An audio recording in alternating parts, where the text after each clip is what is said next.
Good afternoon students. तो last class में हम लोगों ने ब्लड के बारे में पढ़ा था कि ब्लड में हमारे क्या क्या होता है। Plasma, red blood cells, white blood cells, platelets और ब्लड ट्रांसफ्यूजन के बारे में पढ़ा था। आज हम लोग स्टार्ट करते हैं ब्लड वेसल्स से। तो ब्लड वेसल्स क्या होते हैं हमारे?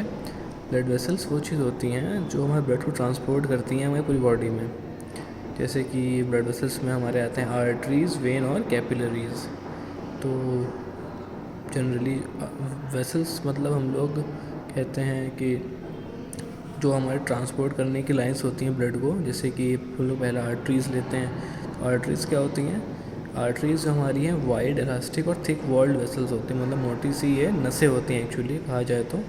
ये हमारे ब्लड को हार्ट से दूर ले जाती हैं लिम्स में और हमारी बॉडी के अदर ऑर्गन्स में।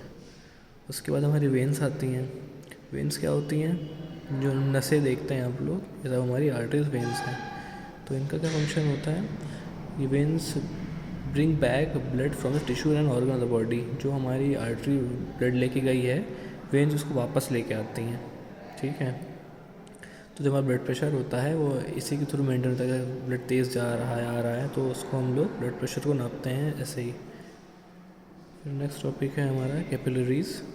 तो कैपिलरीज़ क्या होती हैं? कैपिलरीज़ जो होती हैं हमें थिनर ब्लड वेसल्स होते हैं जो सेल्स में हमारे ब्लड को ट्रांसपोर्ट करते हैं। मतलब जो हमारी बॉडी में सेल्स होते हैं, हमारी पूरी बॉडी सेल्स से मिलकर बनी है, तो पूरे सेल्स में ये हमारे ब्लड को ट्रांसपोर्ट करते हैं।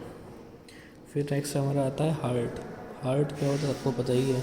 हार्ट हमारे ब्लड को पंप करता है। जैसे कि डेफिनेशन आप पढ़ सकते हैं, heart is a muscular organ in the chest cavity located between the lungs. हमारे जो लंग्स होते हैं, फेफड़े, उसके बीच में होता है हार्ट हमारा। इसका फंक्शन क्या होता है कि पूरी हमारी बॉडी में ब्लड को पंप करना। ठीक है। ये हमारे लेफ़्ट साइड होता है चेस्ट के। आपको पता ही होगा, हार्ट बीट फील नहीं करी होगी आपने सब लोगों ने। तो ये हमारी पूरी बॉडी में ब्लड को पंप करता है, मतलब पहुंचाता है। फिर आता है हमारे internal structure of the heart. Heart का जो हमारे इंटरनल स्ट्रक्चर है उसके बारे में बात करेंगे। जैसे कि आप इस डायग्राम में देख सकते हैं, ये चीज़ हमारे हार्ट में होती हैं। इसमें बहुत ज़्यादा डिटेल में जाने की ज़रूरत नहीं है। फिर आते हैं हम लोग ब्लड सर्कुलेशन इन ह्यूमंस। हमारे ह्यूमंस में ब्लड सर्कुलेशन कैसे होता है? तो जैसे डायग्राम में आप देख सकते हैं, ये पूरा फ्लो चार्ट बना हुआ है।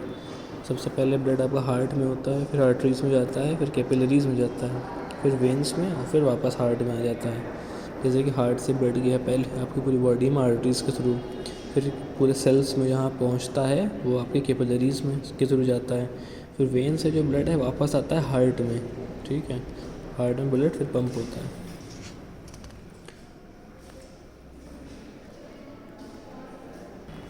नेक्स्ट है हमारा हार्ट बीट। हार्ट बीट क्या होती है? आप अपने चेस्ट पे ब्लड हार्ट की तरफ जब हाथ लगाएंगे तो हल्का लब आवाज़ सुनाई पड़ती है, वो है हमारी हार्ट बीट।